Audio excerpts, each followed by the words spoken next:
Une secousse silencieuse traverse les États-Unis mais presque personne n'en parle. Des destinations autrefois éclatantes, pleines de vie et de visiteurs venus du monde entier, sont aujourd'hui désertées comme si elles avaient été effacées de la carte touristique mondiale. Et ce n'est pas qu'un simple caprice passager des voyageurs. Derrière cette désaffection se cachent des inquiétudes bien réelles, sécurité incertaine, conditions climatiques de plus en plus extrêmes et procédures de visa décourageantes qui rendent l'Amérique moins séduisante. Pendant ce temps, de nouvelles destinations prennent leur envol portés par un climat doux, des politiques accueillantes et des prix plus abordables. Aujourd'hui, nous allons explorer ensemble 10 États américains qui risquent de plonger rapidement dans la récession si l'industrie touristique venait à s'effondrer. Certains noms ne vous surprendront pas, mais d'autres pourraient vraiment vous étonner.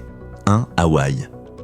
Quand on pense à Hawaï, on imagine tout de suite l'océan d'un bleu profond, les plages de sable blanc, les colliers de fleurs colorées et les fêtes aloha vibrantes. Mais si vous y posez vos valises cette année, il y a de fortes chances que vous croisiez plus d'enseignes closed que de sourires pour vous accueillir. À Honolulu, de nombreuses boutiques ferment plus tôt qu'avant, certains festivals réduisent de leur ampleur et des plages autrefois mondialement connues paraissent soudain étrangement calmes. Le plus frappant, c'est que ces informations passent de quasiment inaperçues dans les médias nationaux. Beaucoup croient encore qu'Hawaï vit son âge d'or alors que la réalité est tout autre. Les dernières données montrent une baisse de près de 28% de la fréquentation internationale par rapport à avant 2019, ce qui a entraîné une chute des dépenses touristiques de plus de 1,3 milliard de dollars en seulement 3 ans. Dans le même temps, la Floride, autre paradis balnéaire, a vu sa fréquentation grimper de 15%. Les prix des hôtels et des repas à Hawaï figurent aujourd'hui parmi les plus élevés du pays, poussant de nombreuses familles à échanger leurs billets contre des destinations comme la Floride ou le Mexique. À cela s'ajoute le traumatisme des incendies meurtriers de Maui en 2023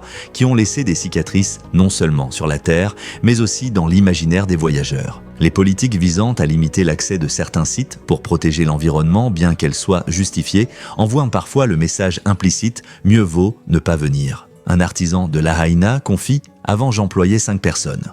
Aujourd'hui je travaille seul et certains jours je ne vends rien. » Hawaï ressemble désormais à un luxueux navire de croisière encore à flot au milieu de l'océan, mais dont la salle de bal a éteint la musique tandis que les passagers quittent le bord un à un. 2. Nevada. Las Vegas, la ville qui ne dort jamais. Mais ces derniers temps, on dirait que beaucoup préfèrent dormir chez eux. Les néons brillent toujours, la musique résonne encore, mais en longeant les tables de poker, vous verrez des croupiers bâiller. Des spectacles autrefois complets doivent désormais baisser leur prix, parfois même proposer des billets à prix cassé pour remplir les sièges vides. La fréquentation internationale à Las Vegas a chuté de plus de 25% par rapport à 2019. Les revenus liés aux congrès et salons professionnels, véritables machines à cash, en dehors des casinos, ont reculé de près de 18%. Pendant ce temps, Orlando, Floride, a vu son tourisme d'affaires grimper de plus de 10% sur la même période. Dans l'équation où aller pour économiser Vegas perd des points en partie à cause de ses prix élevés, mais aussi face à la concurrence de destinations luxueuses comme Dubaï ou Singapour. Ironie du sort, les casinos affichent toujours des revenus records, mais ils reposent désormais sur une clientèle plus restreinte et hautement dépensière, tandis que le segment grand public se vide. Un chauffeur de taxi fort de 20 ans d'expérience confie « Avant les week-ends, je n'arrêtais pas une seconde. Aujourd'hui, certaines nuits, je reste garé à apprendre l'espagnol en ligne. » Las Vegas ressemble désormais à une scène de Broadway illuminée, mais dont les rangées du fond sont plongées dans l'ombre et désespérément vides. 3. Alaska. Un paradis sauvage où l'on peut observer les baleines gravir des glaciers et respirer un air plus pur que l'eau en bouteille. Pourtant, l'Alaska semble aujourd'hui tomber dans l'oubli aux yeux du monde. Les croisières estivales y sont en forte baisse et certaines compagnies aériennes ont même annulé leurs vols faute de passagers. Comparé au record de 2018, le nombre de croisiéristes en Alaska a chuté de près de 30%. Les dépenses touristiques ont reculé de plus de 900 millions de dollars en seulement 4 ans, tandis que les Caraïbes, elles ont vu leur fréquentation progresser de presque 12%. La raison ? Les billets d'avion déjà chers sont encore alourdis par la hausse du prix du carburant, transformant ce voyage en véritable luxe. Le changement climatique lui raccourcit la saison touristique, la glace fond plus tôt et la période pour admirer les aurores boréales se réduit. Un guide à Juneau raconte « L'été dernier, j'encadrais 5 groupes par semaine. Cette année seulement 2. J'ai tellement de temps libre que je me suis mis à apprendre la rénovation de maisons. Aujourd'hui, l'Alaska ressemble à un tableau splendide accroché dans une pièce fermée à clé que l'on n'ouvre qu'occasionnellement pour le contempler. 4.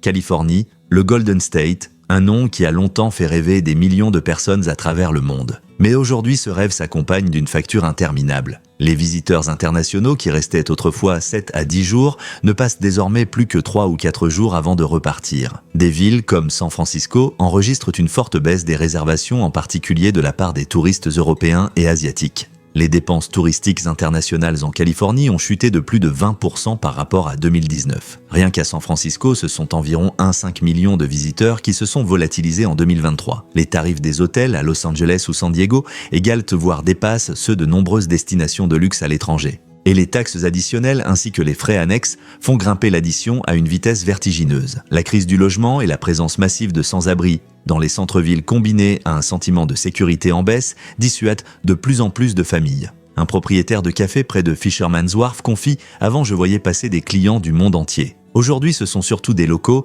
et ils achètent beaucoup moins de souvenirs. » La Californie est désormais menacée de passer aux yeux des voyageurs du statut de Golden State à celui de Expensive State. 5. Louisiane, la Nouvelle-Orléans, un nom qui évoque des riffs de jazz sans fin, des défilés éclatants de Mardi Gras et les effluves envoûtants de la cuisine cajun flottant dans l'air. Mais aujourd'hui, cette ambiance semble s'être atténuée. La musique résonne toujours, mais il n'y a plus assez de spectateurs pour battre la mesure. La fréquentation internationale a chuté de plus de 23% par rapport à 2019, entraînant en 2023 une perte d'environ 800 millions de dollars pour le secteur touristique. Pendant ce temps, Nashville, autre grande scène musicale, a vu son nombre de visiteurs augmenter de 9%. Une partie du public a clairement changé de fréquence.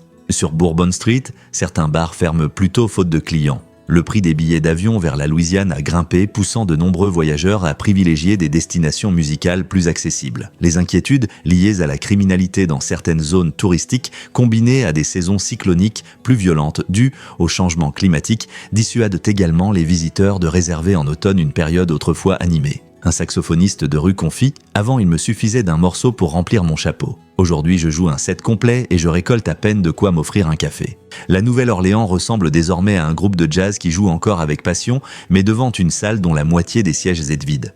6. Floride. Quand on pense à la Floride, on imagine tout de suite un soleil éclatant, des plages d'un bleu profond et des complexes hôteliers animés. Pourtant, en dehors de Miami et d'Orlando, de nombreuses petites villes côtières voient peu à peu les touristes disparaître. Les recettes touristiques dans les comtés côtiers situés hors de ces deux grands pôles ont chuté de près de 400 millions de dollars en seulement 4 ans. Pendant ce temps, les plages du Mexique et des Bahamas ont vu leur fréquentation grimper de 10 à 15%. Les vols, low cost et les formules tout compris dans les Caraïbes facilitent ce changement de cap pour les voyageurs. Les prix des services en Floride, y compris dans les petites stations balnéaires, augmentent rapidement, faisant perdre de son charme à l'idée d'un séjour détente et abordable. Sans parler des problèmes environnementaux comme les marées rouges ou l'érosion du littoral qui poussent de nombreux visiteurs à éviter la haute saison. Un propriétaire de petit bar confie « Avant, en été, je devais embaucher du renfort. Aujourd'hui, l'été est aussi calme qu'un mois d'octobre. » La Floride ressemble désormais à une carte postale estivale oubliée au fond d'un tiroir. Les couleurs sont toujours belles, mais plus personne ne songe à l'envoyer. 7. Maine. Autrefois, certains n'hésitaient pas à parcourir des milliers de kilomètres juste pour s'asseoir face à l'océan et déguster un homard fraîchement pêché. Mais ces derniers temps, même les meilleures tables près des fenêtres restent de vides.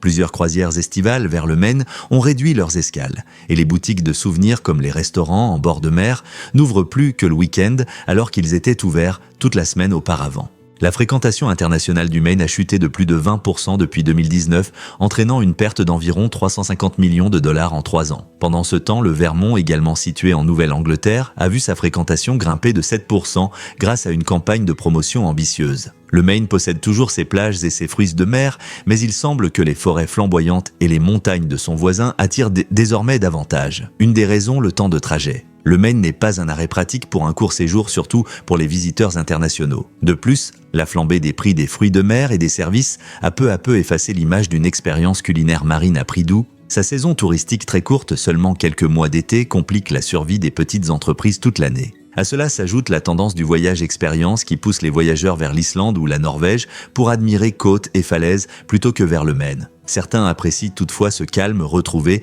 affirmant qu'ils redécouvrent enfin le vrai Maine. Mais si votre restaurant de fruits de mer préféré ferme le voyage, aura-t-il la même saveur? Un restaurateur de Portland confie « Avant l'été, je devais recruter du personnel supplémentaire. Aujourd'hui même, le week-end, je peux gérer seul. » Et ce n'est pas forcément une bonne nouvelle. Si la baisse de fréquentation se poursuit, de nombreux petits ports du Maine dépendront uniquement des visiteurs locaux, perdant ainsi une source cruciale de devises étrangères. Le Maine ressemble alors à un magnifique port resté trop longtemps à quai, attendant des navires touristiques dont on ignore s'ils reviendront un jour. 8. Illinois, pas de longues plages ni de hautes montagnes, mais autrefois un véritable banquet culturel où chaque saison de l'année offrait une raison de venir. Aujourd'hui, plusieurs sièges à cette table festive restent vides.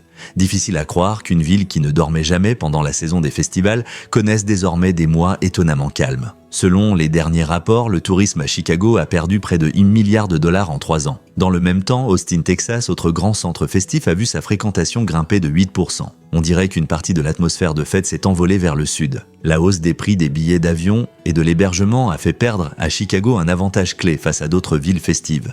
Les inquiétudes liées à la sécurité dans certains quartiers ont également terni son image. Sans oublier les hivers longs et rigoureux qui poussent beaucoup à préférer des destinations plus chaudes, surtout depuis que les séjours courts se sont popularisés après la pandémie. Le coût croissant de l'organisation de grands événements internationaux contraint à réduire leur ampleur ou à espacer leur fréquence.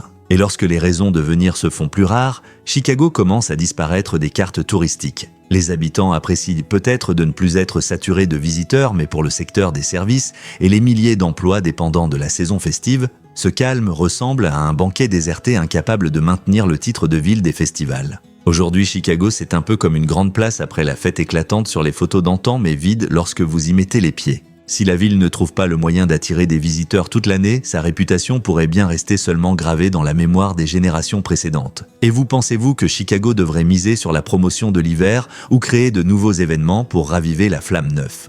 Oregon.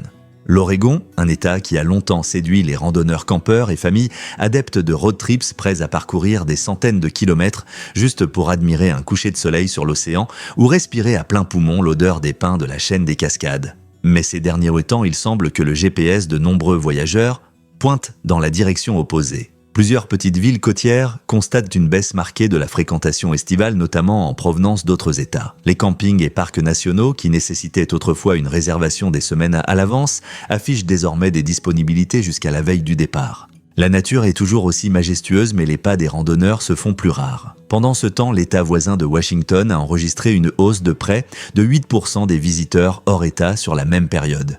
Les deux partagent pourtant la même chaîne de montagnes et la même façade océanique, mais la carte touristique semble pencher vers le nord. En cause notamment la hausse rapide des coûts d'hébergement et de services dans l'Oregon, surtout dans les petites villes touristiques. Certaines grandes villes comme Portland font aussi face à des problèmes de sécurité et de sans-abrisme ternissant l'image globale de l'État. Sans oublier que ces dernières années, les incendies de forêt et les restrictions d'accès à certains sites naturels ont découragé plus d'un voyageur. Dans l'Ouest américain, où les options de voyage nature ne manquent pas quelques désavantages, suffisent pour faire sortir une destination de la liste incontournable. Fait intéressant, de nombreux habitants et visiteurs de longue date apprécient de ce calme retrouvé. Selon eux, l'Oregon ressemble aujourd'hui à ce qu'il était il y a 20 ans. Mais la question est, si seuls les habitués restent, le tourisme pourra-t-il survivre sans l'apport de nouveaux visiteurs? Et si l'État ne parvient pas à reconquérir les voyageurs venus d'ailleurs ou de l'étranger, il risque de perdre peu à peu son avantage face à d'autres États de l'Ouest qui investissent massivement dans la promotion touristique. L'Oregon ressemble alors à un magnifique album photo,